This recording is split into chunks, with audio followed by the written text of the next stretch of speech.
do Senhor Jesus. E hoje aqui na Fonte da Palavra que é viva, nós vamos falar sobre reconstruir.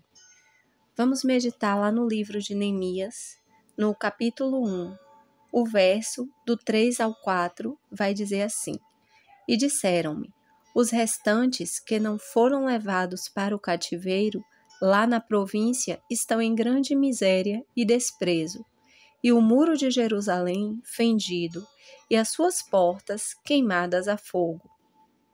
E sucedeu que, ouvindo eu essas palavras, assentei-me e chorei, e lamentei por alguns dias, e estive jejuando e orando perante o Deus dos céus.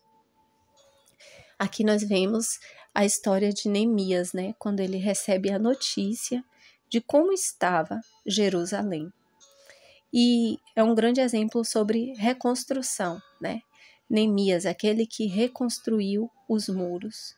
Mas reconstruir não é fácil. Reconstruir é mais difícil às vezes do que construir, porque significa que você vai ver as ruínas daquilo que um dia já foi uma construção. E você precisa refazer algo que já havia sido feito. Então tem o cansaço, tem o desânimo, como nós vamos poder ver mais à frente aqui, tem a zombaria, mas é necessário se levantar e reconstruir. Por quê? Porque o povo estava em situação de miséria, O povo estava em situação de desprezo. Eles estavam vivendo em meio às ruínas. Mas reconstruir não é simplesmente na força do braço se levantar e querer manter de pé um muro que foi caído. Não. A gente vê como Neemias agiu. Ele chorou, ele se lamentou, e isso é normal. Mas a Bíblia declara que foi por alguns dias. Mas ele apenas não ficou chorando e lamentando. Ele também jejuou e ele orou a Deus. Nos versos seguintes, nós vemos que a oração que Neemias fez, você pode ler depois na sua Bíblia, ele fez uma oração de confissão. Ele confessou os pecados que estavam sendo cometidos para que aquele grande mal tivesse vindo a Jerusalém, para que tivesse vindo o cativeiro. Mas ele confessa a Deus os pecados e ele ora ao Senhor e ele clama pela misericórdia do Senhor. Observe que Neemias ele tem uma atitude, mas ele não tem uma atitude sem a direção de Deus. A primeira atitude de Neemias é buscar a direção de Deus. E aí, depois que Neemias ora, a gente vai ver lá no capítulo 2, os versos do 4 ao 5. E o rei me disse, o rei falando para Neemias: que me pedes agora? Olha só, Neemias orou. Neemias já sabia exatamente o que ele queria fazer. Ele queria reconstruir os muros. Mas é muito interessante que no momento em que o rei faz essa pergunta a Neemias, a resposta já estava na ponta da língua de Neemias. Mas Neemias aqui vai dizer que ele orou a Deus. Mais uma vez, Neemias ora. Diante de uma atitude, Neemias ora. Diante de sentir no coração o desejo de reconstruir, Neemias ora. Diante da oportunidade de ter alguém ali disposto a ajudar, a perguntar o que você me pede, o que você quer, ele ora novamente. A oração ela deve preceder todas as nossas atitudes. Precisamos sempre orar antes de tomar uma atitude. E aí, ele falou ao rei: se é do agrado do rei, e se o teu servo é aceito em tua presença, peço-te que me envies ajudar a cidade dos sepulcros de meus pais, para que eu a edifique. Então ele vai e ele fala, o que está no coração dele. E ainda assim o Senhor Deus o ajuda de tal forma que ele encontra graça e ele consegue não só a licença, né, do rei para poder ele se ausentar, porque ele era copeiro do rei, então era uma função muito importante. Não era fácil para se ausentar, ele tinha um cargo de confiança, mas então ele tem essa permissão do rei e ele também pede ao rei o material para ele poder reconstruir, porque ele precisava dos recursos. E então o rei concede a ele os recursos. E quando Neemias vai discorrer aqui no capítulo 2, né? Neemias,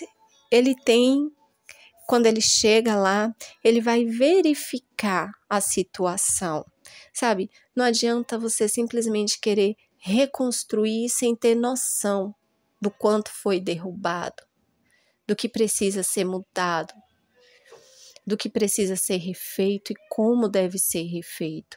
E Neemias, ele passou 3 dias observando cada canto da cidade, vendo tudo o que precisava ser feito, para que não ficasse mais brechas abertas.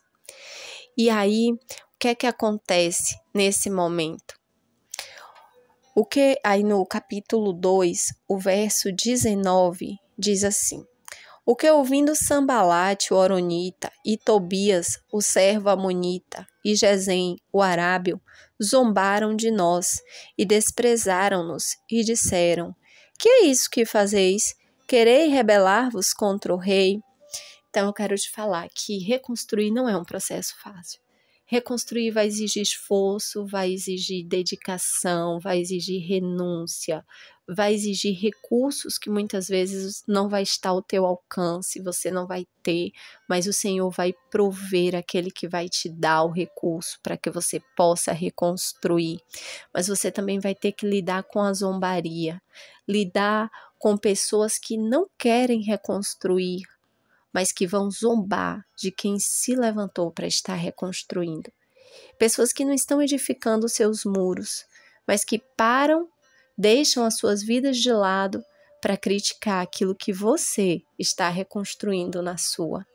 Mas aqui no verso 20, Neemias responde: o Deus dos céus é o que nos fará prosperar, e nós, seus servos, nos levantaremos e edificaremos. Mas vós não tendes parte, nem justiça, nem memória em Jerusalém. Então eu quero te falar que o muro que você edifica, que você passa pela zombaria, que você ora, que você jejua perante o Senhor, pedindo a Ele ajuda, vai estar na memória do Senhor, a teu favor. Está lá com o teu nome, o galardão é teu, foi você que reconstruiu, quem tem parte naquela história, naquela herança, é você. Então não deixe de reconstruir por aqueles que zombam. Reconstrua, ore ao seu Deus, veja quais são as muralhas da sua vida que foram derribadas e refaça. Não olhe para as circunstâncias. Neemias, ele era um copeiro, ele não teria condição nenhuma, ele não tinha nome e autoridade para conseguir os recursos, para reconstruir, mas Neemias estava alinhado à vontade de Deus. Quando você tem algo para reconstruir na sua vida, vá a Deus, veja se aquilo está alinhado, se aquele muro Deus quer que seja reconstruído. E se o Senhor quiser, então assim como disse Neemias, nós também poderemos dizer que o Deus dos céus nos fará prosperar. Amém? Que você possa refletir, que você possa edificar os seus muros e dedicar eles ao Senhor, o Deus Todo-Poderoso, ao qual devemos dar toda a honra e toda a glória, porque Ele é digno, Ele é o autor das nossas vidas. Amém? Que o Eterno os abençoe, os proteja, os guarde, em nome de Jesus. Amém.